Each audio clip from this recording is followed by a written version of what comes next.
Okay, 12.5 minutes. It is our time to get started with another episode of this fantastic show that we have designed to spotlight and highlight some of these fantastic founders and CEOs and business owners that we know or that we don't know who need to be connected and plugged into our network, right? Absolutely. And I'm joined by my favorite co-host ever, Liz Whitehead. Thank you for joining and partnering with me on this. I do want to know one thing. How are you feeling? I'm feeling great. I'm so excited. I keep jumping on what you're saying, so I can't wait to get going. That's all right. Co-host. Let me ask you this. We have a special guest today. We both know this guest, but we're going to learn a few new things. So tell us a little bit about who we're going to talk to today. Okay, Jared, what do you know about construction? Nothing except Great. I really, really need people that do construction to do it safely and to do it when I'm not sleeping. That's all I know. Well, I think Steve's your guy for the first part, not so much for the second part, but he is a project manager. His expertise is in bringing diversity into the construction industry, and he's also LEED certified, which means he's bringing sustainability into that industry. So I know you know him, but let's learn something we don't know. I do know Steve. Steve, come on in. Please join us on the show. I can't wait to talk to you. This is probably one of the first times when I get to host you because you generally invite me into your world. So, welcome to the show. Tell us a little bit about your company, Steve. Yeah, well, thank you both first and foremost for having me. Liz, always a pleasure to see you, my friend. Jared, how's Chicago? Anyways, you guys got a great project in Chicago that we can always talk about, the Obama Foundation. Yes. Uh, it's topped out. They just had a topping out party. And when you say topping out, they poured the concrete for the decks and the slabs and everything else. That's usually when the building begins to take shape. So Oh, now the building is basically, for all intents and purposes, the bones are up. They haven't put the muscle and they haven't dressed it yet, but the bones of the building is up, and that's in your city, my friend. And it is. that's kind of like a great case study of what I do, even though I'm not affiliated with that project in any respects. I do know a handful of contractors that are on it. Shout out to Stephanie Hickman. But yeah, construction, man. That's the name of the game. And construction touches so many different disciplines that I've been fortunate enough to craft a career in it. And yeah, that's that's it in a nutshell. So what do I do?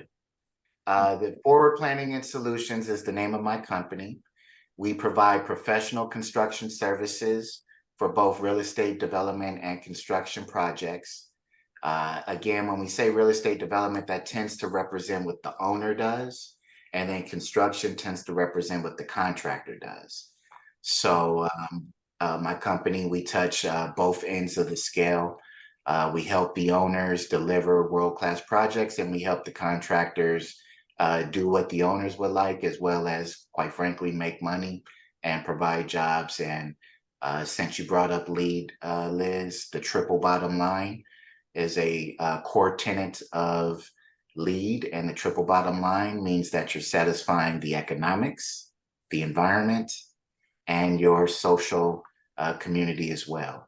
So that's a cornerstone of my business as well. We want to make sure that businesses do make money, but they do it by doing good business, which means they're taking care of the planet as well as taking care of the communities that they serve.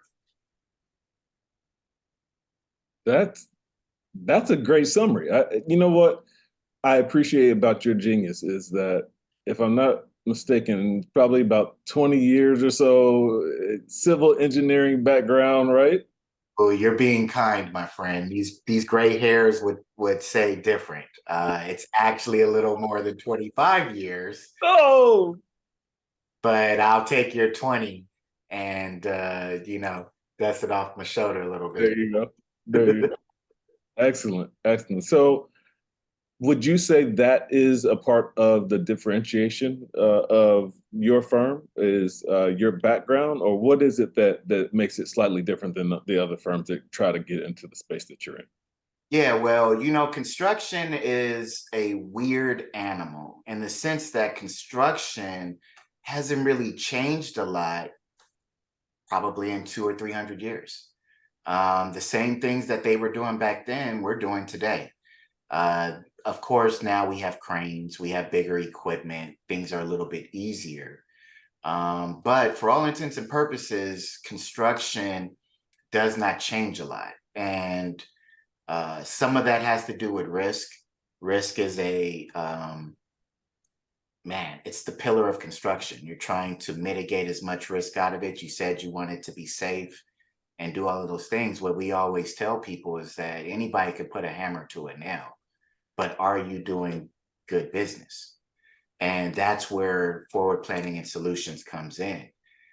We help smaller contractors be more attractive with larger contractors and larger owners.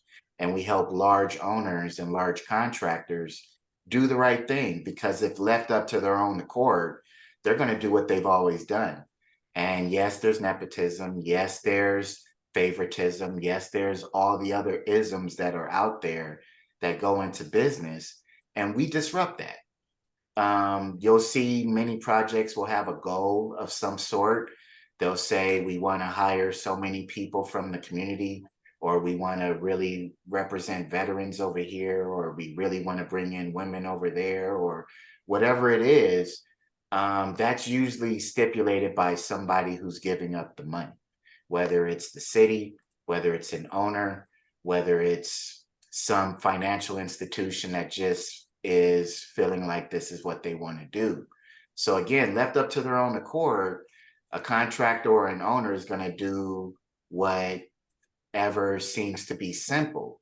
And unfortunately, that means that people who are trying to start a new business or maybe grow an existing business hits a ceiling. And for planning and solutions, we disrupt that on many different levels. We disrupt it for the environment, making sure that we inject sustainable solutions into the equation. We disrupt that for various communities to make sure that wherever you're building, you're taking into account the community in which you're building in. And then, of course, for the businesses, we want them to be profitable. There's this stigma sometimes that maybe this contractor shouldn't be making money or something like that, because I guess there's a reputation that contractors are going to gouge you. But the cost is the cost. I mean, nobody wants to do anything for free. And if you want to employ people, nobody's going to do that for less than their worth. So you actually want this business to make money, because when the business makes money, you get a better product, you get less drama, and more than likely you're going to do it again. So, that's what we're here to do. And there's many different levels to helping contractors and owners find ways to be more monetarily successful, environmentally successful, and socially successful. I love how you put that there's lots of different ways, but profitability is still a key part of it. It's Oh not yeah. putting these things on and letting go of that piece. Yeah, no. We all want to look.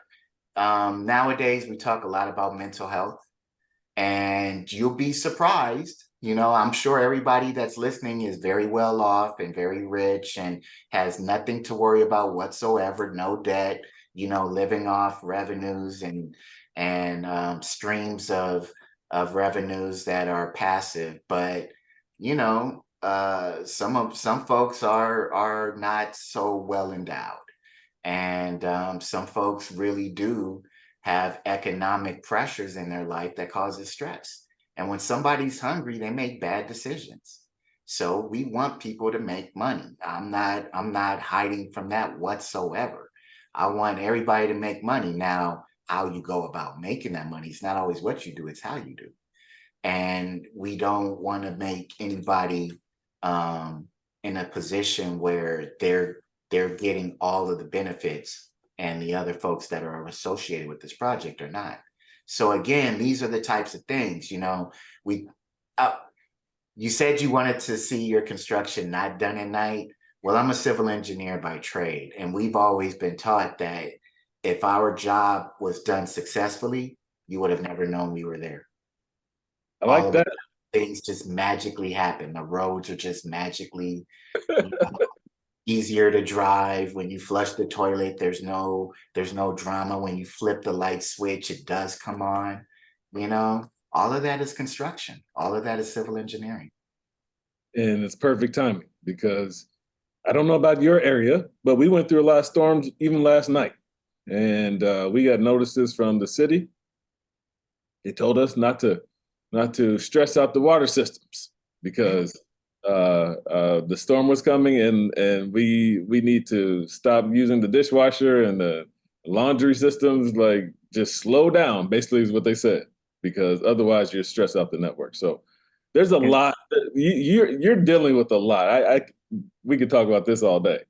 I, I'm curious though, with your growth over all these years. I mean, you've been on this ride as a founder, and I'm sure this ride has turns and highs and lows like most of us know very well.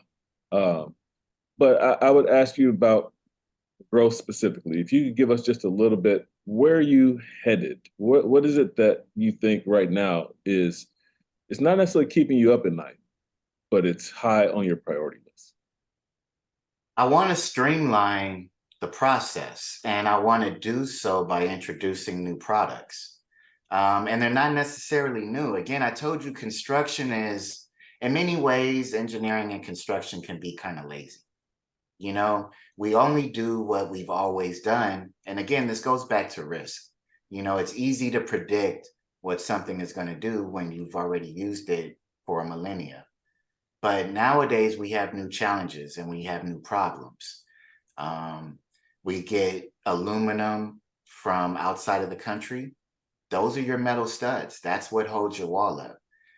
It's a very big political issue about manufacturing in America. Steel is very central to a lot of that manufacturing conversation, and steel has been offshored. So we get our materials from places that are not necessarily the best places to get our materials from. We get sand from Jakarta. Why does that matter?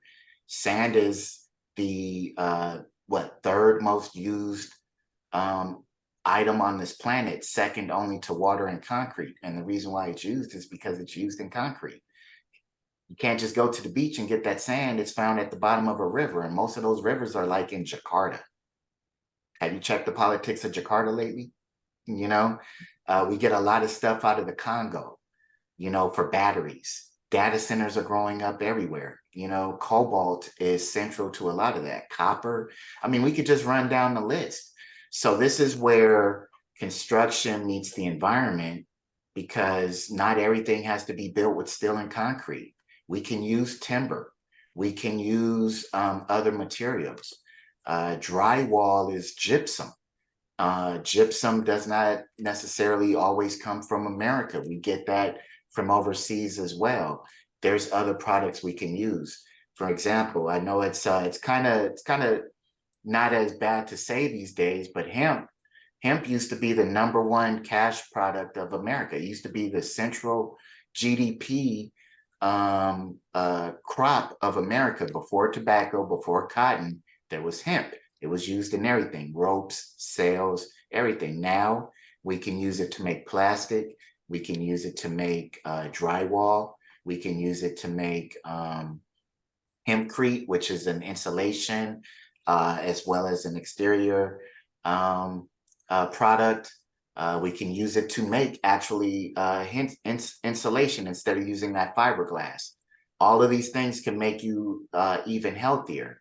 I won't bore you with, you know, acronyms like VOCs and all this other stuff, but you know, there's things that we can do that would help our growers in the Midwest, that can help our manufacturers all around the country, as well as help us rebuild our country. So that's what, this next chapter of my life is about. It's about helping those products become more mainstream so that they can become everyday used products in construction. And the only way to do that is to do that. And right now, people aren't doing it just because it isn't done. It's not that the products don't exist. It's not that there isn't case studies. They just don't do it because everybody uses drywall. Everybody uses steel. Everybody uses concrete. So, I want to disrupt that and help our cities rebuild and provide jobs for people who would not otherwise have them. Awesome. I love that. Disrupting an ancient industry. That's fantastic. Yeah. Yeah. And, it's getting disrupted at a time when robotics, AI, prefabrication, all of these things are real, and construction has a labor shortage. There's an interesting statistics that says that there aren't enough people in the industry to do the projects that are on the books right now. And, industry ain't waiting for that. Industry is not waiting for somebody to say, oh, I think I want to get this construction job. Industry is like, hey, you know what? Those Amazon Tesla robots are looking pretty good. How can we use them in our business? And they're starting to creep in. And, the next 5 to 10 years, it's going to be disruptive. Well, let me tell you this. I hate to disrupt this conversation, but we have reached the end of it. That is awesome. I learned a whole lot more than I expected, but I always should expect that from you. You always bring the highest level of thought process and genius to what you do, and we appreciate you for taking time with us on 12.5 minutes. It's been awesome. Thank you very much, sir. You're very kind with your words. This has been very nice. Liz, my friend. Jared, my friend. Thank you again. Steve Lamar, Forward Planning and Solutions. Awesome. Thank you. Take care. So Liz, now it's your turn. It's your chance to give us your thoughts. What did you hear? So what I heard was, I think a lot of us are trying to contend with new technologies and adapt, to this pace of change. And what I hear is the construction industry maybe is, that Steve's really on the cutting edge of that, of he can come in to an industry that has been doing stuff the way it's always been done and provide ways that add to people, like the workers' humanity, the safety of the people who are using the buildings and building the buildings, while also making a profit. So I think that's pretty cool. Yeah, I totally agree with you. And I think that he also mentioned something particularly important to at least the city of Chicago and other major urban areas, is that there are kind of opportunity zones, and there's opportunities for civic dollars to be associated with construction and getting the right partners in place, and suppliers like Steve to get them in place to ensure that those projects not only are safe, that they're well designed, that the right people are involved, and then as well the projects are profitable, like you said. So that was awesome. I really enjoyed that. I must say that I enjoyed it. Don't tell Steve. I won't. So that's it for this episode. That's all we have. We'll see this audience another time with our next episode. Feel free to leave comments below if you want to, give us a little feedback or connect with Steve. If you want to connect with us, certainly leave comments. We'll look forward to seeing you on LinkedIn or on YouTube, which is where 12.5 Minutes will always be hosted. Thank you for your time. This is Jared Kelly and Liz Whitehead. Yes, we're out of here. Bye for now.